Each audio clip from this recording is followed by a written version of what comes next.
जय हिंद। आज क्लास में हम लोग एंजियोस्पर्म आवृतबीजी के बारे में पढ़ रहे थे और उसमें बताए थे कि जो आवृतबीजी होता है या एंजियोस्पर्म जो होते हैं इनमें क्या होता है, जो बीज होता है वो फल के अंदर होता है और इसलिए इनको हम लोग आवृतबीजी बोलते हैं। मनुष्य की अधिकांश आवश्यकताओं की जो पूर्ति होती है वो इसके अंतर्गत आने वाले पौधों के द्वारा होती है, या कह सकते हैं कि ये पादप जगत का सबसे बड़ा वर्ग है, सबसे बड़ा समूह है। अब ये जो एंजियोस्पर्म होते हैं इन्हीं में आगे हम लोग को पढ़ना है इनका टाइप। एंजियोस्पर्म जो होते हैं इनको बीजपत्र के आधार पर, बीजपत्रों की संख्या के आधार पर दो भागों में बांटा गया है। पहला होता है एक बीजपत्री और सेकेंड जो होता है उसको बोलते हैं द्विबीजपत्री। तो बारी बारी से उन्हीं के बारे में पढ़ेंगे। हेडिंग डालेंगे एक बीजपत्री या एंजियोस्पर्म के प्रकार। पहला होता है एक बीजपत्री या इसी को बोलते हैं मोनोकोटिलीडन। एक बीजपत्री या मोनोकोटिलीडन। एक बीजपत्री क्या होते हैं? ऐसे पौधे जिनके बीज में सिर्फ केवल एक बीजपत्र मौजूद होता है, उनको हम लोग एक बीजपत्री बोलेंगे। लिख सकते हैं ऐसे पौधे जिनके बीज में केवल एक बीजपत्र मौजूद होता है, केवल एक बीजपत्र मौजूद होता है, इसे एक बीजपत्री कहते हैं। एक बीजपत्री कहते हैं। जैसे चावल या धान कह सकते हैं, गेहूं, ईख, नारियल, कई और ऐसे होते हैं, जौ। इन सभी में क्या होता है? बीजों में केवल एक बीजपत्र होता है। देखे होंगे चना, और अगर चावल के धान की बात करें तो उसमें से जो चावल निकलता है, और चना का अगर बात करें तो चना जो होता है वो हमेशा दो बराबर भागों में बढ़ जाता है। उसमें दो दाल का निर्माण, दो दाल निकलते हैं तो वो क्या होते हैं, उनमें दो अलग अलग बीजपत्र होते हैं। जबकि चावल में ऐसा नहीं होता है, चावल अकेला होता है, उसको तोड़िएगा तो वो दो भागों में क्या हो जाएगा, टूट जाएगा। तो ऐसे पौधे के जिनमें केवल एक बीजपत्र होगा उसको हम लोग क्या बोलेंगे, एक बीजपत्री बोलेंगे। और जिनमें दो बीजपत्र होता है उसको हम लोग क्या बोलते हैं, द्विबीजपत्री बोलते हैं। अब एक बीजपत्री के कुछ लक्षण होते हैं, गुण होते हैं पहचानने का, और भी उनको हम लोग देखते हैं। तो बारी बारी से लिखेंगे पॉइंट वाइज। एक बीजपत्री जो होते हैं इनमें कितना बीजपत्र होता है? एक बीजपत्र होता है। तो सामने डेफिनेशन लिखा हुआ है, लिख सकते हैं। पहला पॉइंट, इनमें एक बीजपत्र होता है। सेकेंड पॉइंट देखा जाए तो इनके पत्तियों में समांतर शिरा विन्यास मौजूद होता है। समांतर शिरा विन्यास मौजूद होता है। देखिए पत्तियां जो होती है वो इस प्रकार से होती हैं, समझना है। और इनमें क्या होता है, इसी प्रकार से धारियां मौजूद होती है। ये जो धारियां होते हैं इनको शिरा कहा जाता है, और ये सब के सब जो होते हैं वो मुख्य अक्ष के पैरेलल होते हैं। तो इस प्रकार के शिरा विन्यास को हम लोग क्या कहते हैं, समांतर शिरा विन्यास कहते हैं। शिरा विन्यास। दूसरा अगर हम लोग बात करें जड़ के बारे में, इनमें रेशेदार जड़ तंत्र मौजूद होता है। रेशेदार जड़ तंत्र मौजूद होता है। रेशेदार जड़ तंत्र क्या होते हैं? अगर ये इस प्रकार से पौधा है मान लेते हैं, तो इनमें जो जड़ होता है वो सब के सब जो जड़ होते हैं वो एक ही स्थान से बाहर निकले होते हैं, पतले पतले धागानुमा। ठीक है। और इस प्रकार के जड़ तंत्र को हम लोग क्या कहते हैं, रेशेदार जड़ तंत्र कहते हैं। फाइब्रस रूट सिस्टम, रेशेदार जड़ तंत्र। नेक्स्ट देखा जाए पॉइंट, तो इसके अंतर्गत आने वाले जो पौधे होते हैं उनमें जो समूहन मंडल होता है, समूहन मंडल जाइलम और फ्लोएम हम आपको बताए थे। जाइलम जो जल का परिवहन करता है, और फ्लोएम जो है वो भोजन के स्थानांतरण में सहायता करता है। तो ये जो जाइलम और फ्लोएम होते हैं वो इनमें क्या होते हैं, बिखरे हुए रूप में मौजूद होते हैं। लिख सकते हैं इनमें संवहन मंडल बिखरे हुए होते हैं। संवहन मंडल का मतलब है जाइलम और फ्लोएम, और जाइलम और फ्लोएम जो होते हैं वो एक बीजपत्री में कैसे होते हैं, बिखरे हुए होते हैं। इसको नोट करिए। इसके बाद नेक्स्ट जो आता है वो है द्विबीजपत्री बीजपत्री डाइकोटिलीडन। द्विबीजपत्री क्या होता है, ये ऐसे पौधे होते हैं जिनके बीज में दो बीजपत्र मौजूद होते हैं। लिख सकते हैं ऐसे पौधे जिनके बीज में दो बीजपत्र मौजूद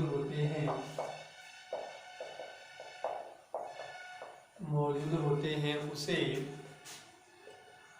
द्विबीजपत्री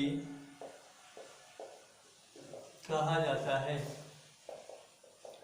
दो बीजपत्र मौजूद होते हैं उसे द्विबीजपत्री कहा जाता है। जैसे देख सकते हैं चना, मटर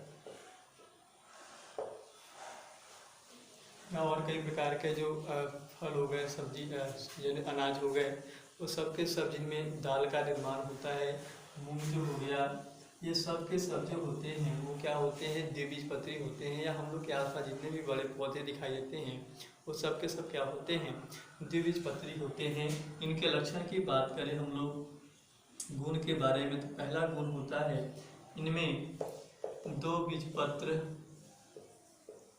मौजूद होता है। सेकेंड पॉइंट अगर देखा जाए तो इनके पत्तियों में जालिकावत सिरा विन्यास मौजूद होता है। इनके पत्तियों में जालिकावत सिरा विन्यास मौजूद होता है। जालिकावत शिरा विन्यास क्या होता है, पत्तियां जो है तो इस प्रकार से होती है। ये तो हुआ मुख्य अक्ष, और इसमें जो सिरा होता है वो इस प्रकार से कहीं कहीं जाल जैसा पूरे लीफ में क्या होता है, फैला हुआ होता है। तो इस तरह के शिरा विन्यास को हम लोग क्या कहते हैं, जालिकावत शिरा विन्यास या रेटिकुलेट वेनेशन। जालिकावत शिरा विन्यास मौजूद होता है। नेक्स्ट पॉइंट अगर देखा जाए तो इनमें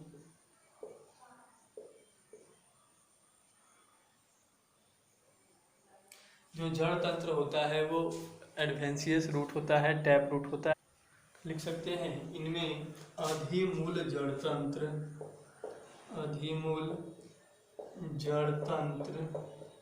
पाया जाता है। अधिमूल जड़ तंत्र क्या होता है, ये मुख्य पौधा, और इसमें से क्या होता है, इस प्रकार से जड़ तंत्र जो होते हैं वो निकले हुए होते हैं, उसके कई ब्रांचेज होती है। इस प्रकार के जड़ तंत्र को हम लोग क्या कहते हैं, अधिमूल जड़ तंत्र कहते हैं। ठीक, इसके बाद अगर देखा जाए संवहन मंडल, तो इनमें वलयाकार का मतलब होता है रिंग के समान संवहन मंडल मौजूद होते हैं। एक बीजपत्री में कैसा था, बिखरा हुआ संवहन मंडल था, लेकिन जबकि द्विबीजपत्री होते हैं इनमें रिंग के समान इस प्रकार से क्या होते हैं। अगर देखा जाए पेड़ के कटिंग को, तो इस प्रकार से संवहन मंडल क्या होते हैं, मौजूद होते हैं। तो इस प्रकार के संवहन मंडल को हम लोग क्या कहते हैं, वलयाकार संवहन मंडल कहते हैं, जो किसमें पाया जाता है, द्विबीजपत्री में पाया जाता है। इसके कुछ और एग्जाम्पल लिख सकते हैं आप, आम हो गया, लीची हो गया, बरगद हो गया, ठीक है, बरगद, ये सब जो होते हैं ये भी क्या होते हैं, द्विबीजपत्री होते हैं, क्योंकि इनमें इस प्रकार की पत्तियां मौजूद होती है, जालिकावत शिरा विन्यास मौजूद होता है। तो इसको भी आप क्या कर सकते हैं, नोट कर सकते हैं, ये बनाना जरूरी नहीं है, नोट करिए।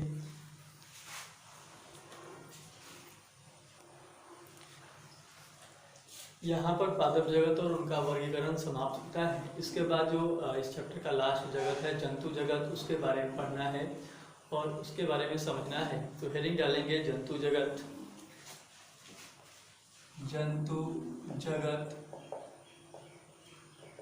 Animal kingdom. विटेकर के 5 किंगडम क्लासिफिकेशन में हम लोग देखे थे कि विटेकर जो थे वो समस्त जीवों को 5 वर्गों में बांटे थे: मोनेरा, प्रोटिस्टा, फंजाई, पादप जगत और जंतु जगत। ये आखिरी जगत जंतु जगत है। इसके अंतर्गत आने वाले जीव जो थे वो कैसे थे? बहुकोशिकीय थे, यूकैरियोटिक थे और साथ ही साथ परपोषी थे। परपोषी का मतलब है जो अपने भोजन के लिए हमेशा किसी दूसरे के ऊपर क्या होता है? निर्भर रहता है। तो जंतु जगत में कैसे जीवों को शामिल किया गया था? ऐसे जीव जिनमें क्लोरोफिल मौजूद नहीं था, जो परपोषी थे, अपने भोजन के लिए दूसरे के ऊपर निर्भर रहते थे। साथ ही साथ बहुकोशिकीय एवं यूकैरियोटिक जीवों को इसके बाद भी कह सकते हैं कि जो एक स्थान से दूसरे स्थान तक आ जा सकते थे।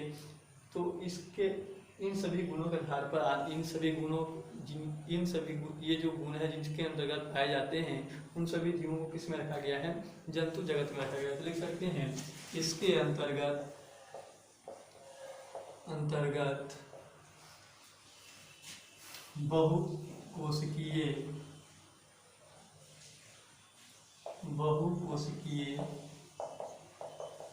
बहुकोशिकीय का मतलब होता है जिनका शरीर एक से अधिक कोशिकाओं से मिलकर बना होता है। बहुकोशिकीय।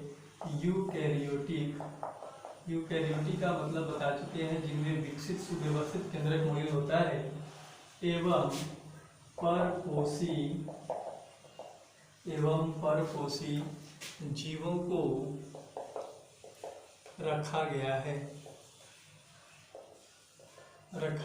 दूसरा इनका गुण क्या होता है कि इनमें शारीरिक संगठन मौजूद होता है। कह सकते हैं कि इनका शरीर जो होता है वो कई जन्म स्तरों से मिलकर के बना होता है: एक्टोडर्म, मेसोडर्म और एंडोडर्म। तो इसके आधार पर भी इनको क्या किया जाता है? कई गुणों के आधार पर इनको बांटा जाता है, जिसमें लिख सकते हैं कि इनका शरीर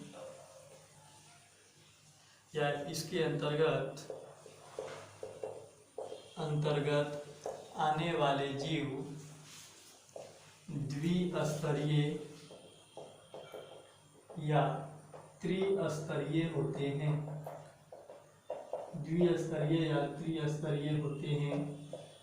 ये क्या होता है द्विस्तरीय या त्रिस्तरीय? थोड़ा देर में आपको समझ में आएगा। नेक्स्ट पॉइंट अगर हम लोग देखें तो इनमें क्या होता है? शारीरिक समिति मौजूद होता है। शारीरिक समिति का मतलब होता है शरीर को अगर हम बराबर भागों में बांटें तो दो शरीर, किसी जीव का जो शरीर होता है वो 2 समरूप भागों में बढ़े। जैसे मनुष्य की बात करें तो अगर पीछे यहाँ पर एक वर्चुअल लाइन से या कह सकते हैं कि एक काल्पनिक रेखा द्वारा शरीर को बांटा जाए तो बायां भाग और दायां भाग 2 बराबर भाग में बढ़ जाएगा। दायां भाग में भी 2 वैसे अंग मौजूद होंगे जो दाहिने भाग में मौजूद होंगे।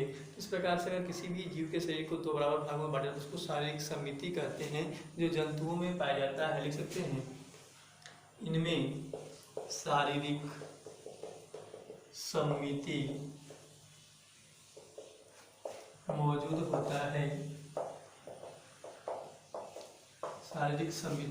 होता है।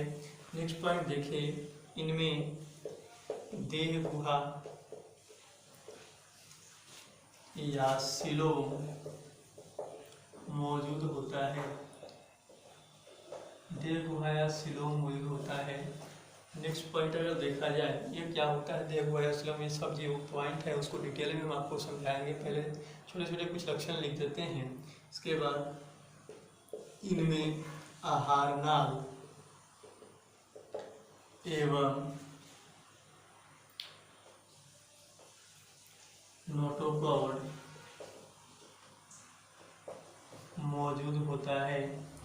नोटोकॉर्ड जो है वो सभी में नहीं होता, लेकिन कुछ जीवों में होता है। और कई भी गुण होते हैं। इनमें परिसंचरण तंत्र पाया जाता है जो रक्त का परिवहन करता है, विभिन्न प्रकार के पदार्थों का परिवहन करता है। इनमें श्वसन तंत्र पाया जाता है जो श्वसन क्रिया में सहायता करता है। ये प्रजनन कर सकते हैं। इनमें अंतःकंकाल पाया जाता है। ये कई और लक्षण होते हैं जो किसमें मिलते हैं? जंतुओं में मिलते हैं। और ये क्या लक्षण होते हैं, इनको हम लोगों को क्या करना है? बारी बारी से पढ़ना। तो पहले आप इन पॉइंट को नोट करिए। अभी लिखवाए थे कि जंतु जो होते हैं, इसके अंतर्गत आने वाले जीव जो होते हैं वो द्विस्तरीय होते हैं या त्रिस्तरीय होते हैं। द्विस्तरीय और त्रिस्तरीय क्या होता है समझिएगा।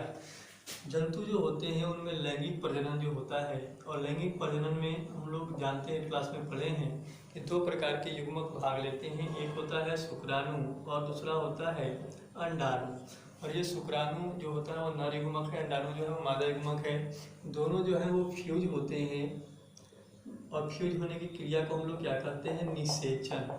निषेचन कहते हैं। तो शुक्राणु और अंडाणु को मिलने की क्रिया या फ्यूज होने की क्रिया को निषेचन कर रहे हैं। निषेचन के बाद किसका निर्माण होता है, युग्मनज का निर्माण होता है। और ये युग्मनज जो है वो विभाजित होता है। जैसे एक कोशिका बना तो एक कोशिका इस प्रकार से विभाजित हुआ तो दो कोशिका, दोनों कोशिकाओं में विभाजित हुआ तो चार कोशिका, चार में विभाजन हुआ तो कितना हो जाएगा, 8 कोशिका। इस प्रकार से कोशिकाओं में क्या होता है, विभाजन होता है। तो युग्मनज विभाजित होता है और युग्मनज के विभाजन से किसका निर्माण होता है, मोरुला का निर्माण होता है। मोरुला क्या होता है, 4 to 8 सेल स्टेज, 4 से 8 कोशिका। जब युग्मनज जो है वो 4 से 8 कोशिकाओं का हो जाता है तो उसको हम लोग क्या कहते हैं, मोरुला कहते हैं। मोरुला पुनः विभाजित होता है और ये निर्माण करता है ब्लास्टुला का निर्माण करता है। यहाँ पर कोशिकाओं की जो संख्या होती है वो 8 से 16 या 16 से 32 कह सकते हैं। ब्लास्टुला का निर्माण होता है। अब ये जो ब्लास्टुला है ये पुनः विभाजित होगा और इसमें उसका निर्माण होगा, गैस्टुला का निर्माण होता है। ये गैस्टुला जो होता है इसमें 32 संख्या, कोशिकाओं की संख्या 32 या उससे अधिक होती है। अब ये जो गैस्टुला है इसमें क्या होता है, विभेदन होता है और विभेदन होने के बाद 3 जनन परतों का निर्माण होता है। और वो 3 जनन परत कौन कौन होते हैं, एक्टोडर्म, दूसरा जो जनन परत बनता है उसका नाम है मेसोडर्म और तीसरा जो जनन परत होता है उसको बोलते हैं इंडोडर्म। ये भ्रूणीय अवस्था में क्या होता है, ये जनन परतों का निर्माण हो रहा है, एक्टोडर्म, मेसोडर्म और इंडोडर्म का निर्माण हो रहा है।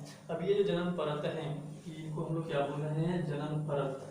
अब ये जो जनन परत है 3 है, इनमें से अगर 2 किसी जीव में मौजूद है तो उसको द्विस्तरीय कहेंगे और तीनों के तीनों मौजूद है तो उसको हम लोग क्या कहेंगे, त्रिस्तरीय कहेंगे। तो जंतु जो होते हैं वो द्विस्तरीय होते हैं और त्रिस्तरीय होते हैं। वो क्या होते हैं, तो इसको समझिएगा, ये 3 जनन परत याद रखिएगा। तो हेडिंग डालेंगे सबसे पहले द्विस्तरीय, इसको हम लोग द्विस्तरीय को डिप्लोब्लास्टिक बोलते हैं। ये क्या होता है, द्विस्तरीय का मतलब ऐसे जीव जिनमें या जिनका शरीर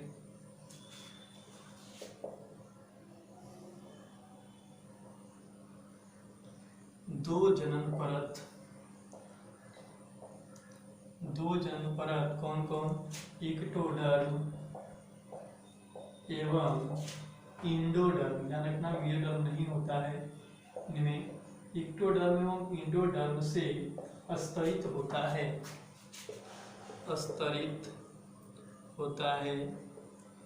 उसे द्विस्तरीय कहते हैं।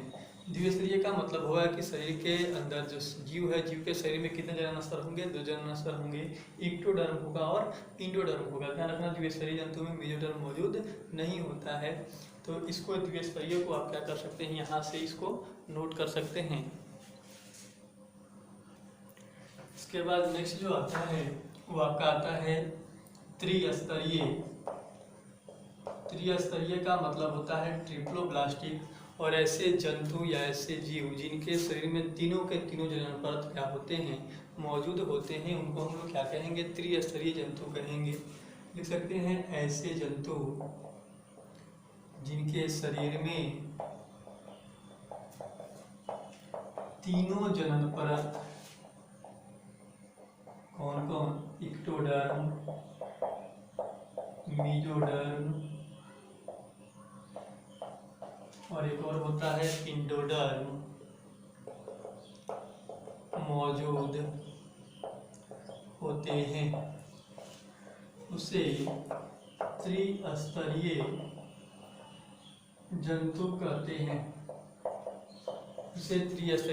कहते हैं। तो ये था जनन परत के आधार पर जंतु कितने प्रकार के हुए, 2 प्रकार के। जिनमें 2 जनन परत होगा उसको द्विस्तरीय कहेंगे और जिनमें 3 जनन परत होगा उसको हम लोग क्या कहेंगे, त्रिस्तरीय कहेंगे। नेक्स्ट जो आता है वो शारीरिक समिति आता है। शारीरिक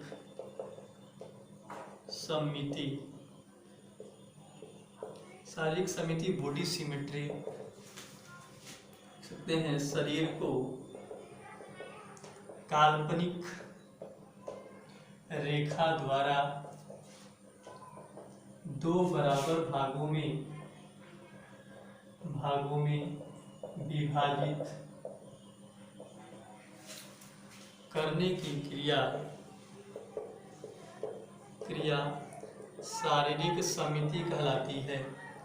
शारीरिक समिति कहलाती है। शारीरिक समिति का सीधा सा मतलब क्या है कि कोई भी काल्पनिक रेखा द्वारा किसी भी जीव के शरीर को हम लोग क्या करेंगे, दो बराबर भागों में विभाजित करेंगे। कुछ जीव ऐसे होंगे जिनका शरीर भी बढ़ जाएगा, कोई जीव ऐसे होंगे जिनका शरीर दो बराबर भागों में नहीं बटेगा। जैसे सिंपल सा हम लोग कह सकते हैं कि शरीर को बांट रहे हैं तो बढ़ रहा है, तो उसको हम लोग क्या बोलेंगे कि उसमें शारीरिक समिति मौजूद है। और जिनके शरीर के अंदर बांटने से उसका शरीर दो भागों में नहीं बढ़ रहा है, उसमें शारीरिक समिति मौजूद नहीं है। तो शारीरिक समिति के आधार पर जो जंतु होते हैं उनको तीन भागों में बांटा गया। तीन प्रकार का शारीरिक समिति होता है। पहला जो होता है उसको बोलते हैं असमित जंतु। दूसरा होता है अरीय समित जंतु। और तीसरा होता है द्विपार्श्व समित जंतु। द्विपार्श्व तो असमित का मतलब होगा एसिमेट्रिकल, अरीय का मतलब होता है रेडियल सिमेट्री, और द्विपार्श्व का मतलब होता है बाइलेटरल सिमेट्री। ये सिमेट्री क्या होते हैं समझिएगा, यहीं पर समझा रहे हैं। कुछ इंग्लिश के लेटर लेते हैं, जैसे यहाँ पर अगर हम ले लें पी, ठीक है, टी, ये कुछ ऐसे लेटर हैं, क्यू, ठीक है, ये सब लेटर हैं। तो अगर आप इसको ऐसे डिवाइड करिए, ऐसे डिवाइड करते हैं तो इधर इस प्रकार से और इधर, तो क्या दोनों एक जैसा देखने में लग रहा है? नहीं। अगर दोनों एक जैसा देखने में नहीं लग रहा है तो इसको कहेंगे कि ये दो बराबर भाग में नहीं बट रहा है। अगर ऐसे काट के देखें तो ऊपर जो है वो ऐसा दिखाई देगा और नीचे ऐसा दिखाई देगा, इस प्रकार से ये दोनों भी एक जैसे नहीं है। अगर हम यहाँ पर ये लेटर ले लें तो इसको अगर ऐसे काटें तो ये इस प्रकार से बटेगा, इस प्रकार से। तो इसको अगर हम लोग देखें तो यहाँ पर क्या हो रहा है, ये जो समिति है इसके अंदर भी मौजूद नहीं है। इसको भी अगर दो भागों में बांटे तो ऊपर इस प्रकार से बन रहा है और नीचे इस प्रकार के, तो दोनों एक जैसे दिखाई नहीं दे रहे। बराबर भाग में बंटने का मतलब है कि दोनों के दोनों जो भाग हैं वो एक दूसरे के मिरर इमेज हों, एक दूसरे के जैसा दिखाई दे, तो उसको हम लोग क्या कहेंगे कि शारीरिक समिति मौजूद है। जैसे एग्जाम्पल हम लोग देख सकते हैं अमीबा में, ये अमीबा है। अमीबा हम लोग जानते हैं कि अनियमित आकार के हैं। अब इसको ऐसे काटें तो इधर वाला और इधर वाला भाग एक जैसा दिखाई नहीं दे रहा है। अगर इसको हम लोग ऐसे काटें तो ऊपर और नीचे वाला भाग जो है वो भी एक समान नहीं है। तो ऐसे जंतु जिनके शरीर को किसी भी अक्ष से गुजरने वाली रेखा द्वारा दो बराबर भागों में नहीं बांटा जा सकता है, उसको हम लोग क्या कर सकते हैं, असमित जंतु कह सकते हैं। अब दूसरा एग्जाम्पल हम लोग समझते हैं, जैसे ए लेटर लेते हैं। अब ए जो है इसको अगर हम लोग इस अक्ष से काटें तो इधर वाला भाग ऐसा आपको दिखाई देगा और इधर वाला भाग ऐसा आपको दिखाई देगा। तो ये दोनों जो हैं वो एक दूसरे के समान दिखाई दे रहे हैं, ठीक है। तो ऐसे जंतु जिनका शरीर जो है वो एक अक्ष से काटने के बाद दो बराबर भाग में बढ़ जाता है, उसको हम लोग द्विपार्श्व कहेंगे। द्विपार्श्व असमित का मतलब जिनका शरीर नहीं बटेगा किसी भी अक्ष से गुजरने वाली रेखा द्वारा, और द्विपार्श्व का मतलब होता है जिनका शरीर एक अक्ष से काटने के बाद ही क्या होता है, दो बराबर भाग में बढ़ता है। जैसे मनुष्य की बात करें तो मनुष्य को अगर इस प्रकार से बीचे बीचे काटा जाए तो ही वो दो बराबर भाग में बढ़ेगा, दोनों भाग एक जैसे दिखाई देंगे। अगर इस तरह से काट दिया जाए तो ऊपर वाला भाग अलग होगा, नीचे वाला भाग अलग। तो मनुष्य जो होता है वो सिर्फ एक अक्ष से काटने के बाद ही क्या होते हैं, दो बराबर भाग में बढ़ते हैं। तो कह सकते हैं कि मनुष्य में कौन सा समिति मौजूद होगा, द्विपार्श्व समिति मौजूद होगा। अब अरीय समिति क्या होता है, अरीय समिति में यहाँ पर अरीय समिति समझना, ये सर्कल है, सर्कल है, ठीक है। तो अरीय समिति इसको अगर हम इधर से काटें और केंद्र से अगर लाइन पास हो रहा है तो ये दोनों एक जैसे दिखाई देंगे। अगर इधर से काटें तो ऊपर वाला और नीचे वाला जैसा दिखाई देगा, अगर इधर से काटें तो इधर वाला और इधर वाला जैसा दिखाई देगा। तो ये गोला वाला जो भाग है, जैसे ये है सिलेंड्रिकल है, सिलेंड्रिकल, तो इसको अगर इधर से बीचे बीचे फाड़ दे तो दोनों भाग एक जैसा दिखाई देगा। इसको घुमा करके बीचे बीचे फाड़ दे तो इधर से भी इसको बीचे बीचे अगर काटते हैं तो हमेशा ये दो बराबर भाग में बटेगा। तो कुछ जीव ऐसे होते हैं जिनके शरीर को हमेशा किसी भी अक्ष से गुजरने वाली रेखा द्वारा दो बराबर भाग में पड़ जाता है। ऐसे जीव को हम लोग क्या कहेंगे, और ये समित जीव कहेंगे।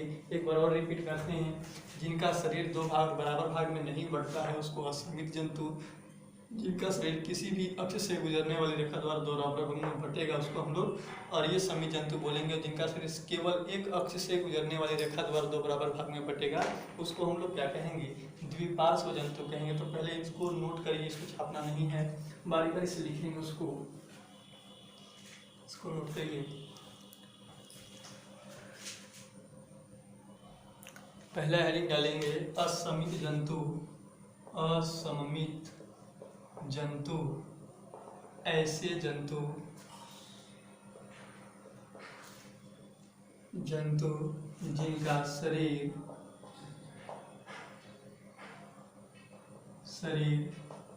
किसी भी अक्ष से गुजरने वाली रेखा द्वारा दो बराबर भागों में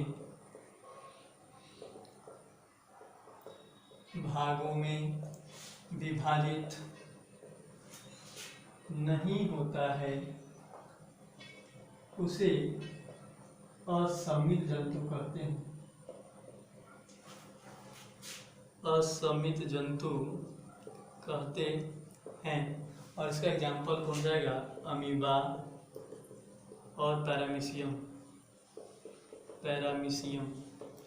कई और जीव होते हैं। इसके बाद आता है अरीय समित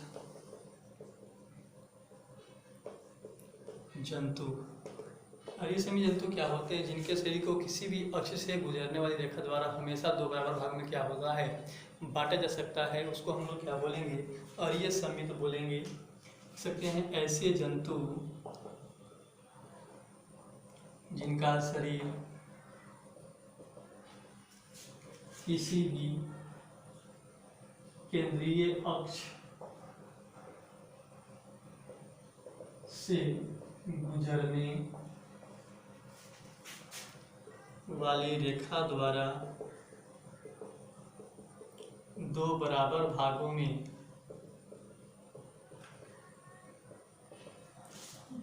विभाजित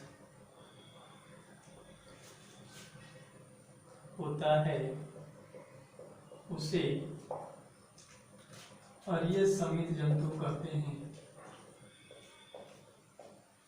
अरीय समित जंतु कहते हैं।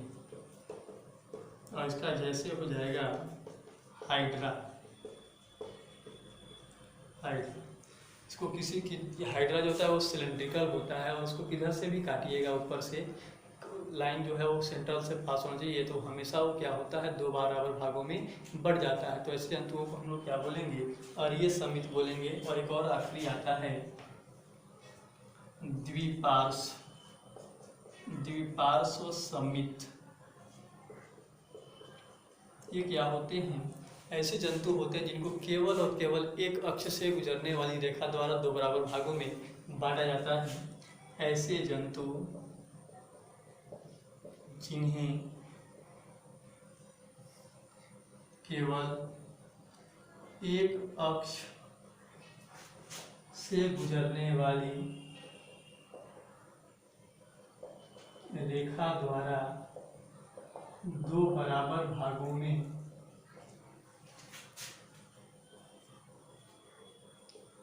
बांटा जाता है।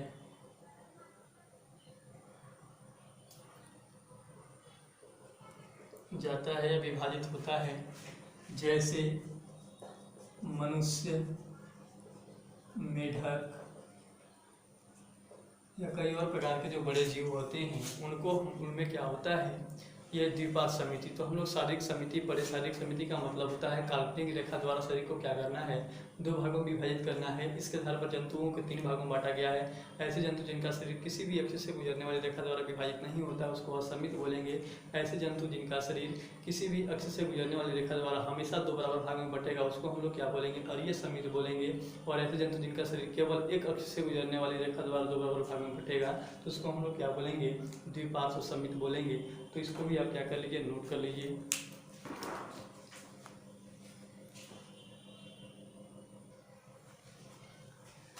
इसके बाद नेक्स्ट जो गुण आता है वो आता है देह गुहा और शिरों। देह गुहा क्या हो, जैसे किसी भी जीव के शरीर को अगर काटा जाए तो वो बीच से कैसा होता है, इस प्रकार से आपको सिलेंडर सर्कुलर दिखाई देगा और ये दो भाग इसमें दिखाई देते हैं। तो ये जो बाहरी भित्ति होता है इसको हम लोग देह भित्ति करते हैं, और ये जो अंदर वाला भाग होता है ये आहार नाल का भाग होता है। आहार नाल वो भाग होता है इसमें भोजन जाता है, भोजन पचता है। ये आहार नाल का भाग है, और ये बाहरी भित्ति जो है वो देह भित्ति है। दोनों के बीच में ये जो गैप आपको दिखाई दे रहा है, किसके किसके बीच में, देह भित्ति और आहार नाल के बीच में, इसको हम लोग क्या बोलते हैं, देह गुहा कहते हैं। और ये देह गुहा जो है वो चारों ओर से एक परत द्वारा, जिसको हम लोग मीजोडर्म कहते हैं, इस मीजोडर्म के परत द्वारा अगर चारों ओर से घिरा हुआ है तो ऐसे देह गुहा को हम लोग क्या कहते हैं, सीलोम कहते हैं। सीलोम का सीधा सा मतलब है कि ऐसे देह गुहा जो चारों ओर से मीजोडर्म के अस्तर द्वारा घिरा हुआ होता है उसको हम लोग सीलोम कहेंगे। और सीलोम के आधार पर जंतु जो होते हैं उनको 3 भागों में बांटा गया है। ऐसे कुछ जंतु ऐसे जिनमें सीलोम मौजूद नहीं होता है उनको हम लोग बोलते हैं एसीलोमेट। ऐसे जंतु भी होते हैं जिनमें कुट सीलोम पाया जाता है, ठीक है ना, तो उसको हम लोग बोलते हैं स्यूडोसीलोमेट या कुट सीलोम वाले जंतु। और कुछ जंतु ऐसे होते हैं जिनमें सीलोम मौजूद होता है उसको हम लोग क्या बोलेंगे, सीलोमेट जंतु बोलते हैं। तो इसके सीलोम के आधार पर या देह गुहा के आधार पर भी जंतु 3 प्रकार के होते हैं। तो इनके बारे में हम लोग अगले क्लास में पढ़ेंगे। तब तक के लिए धन्यवाद।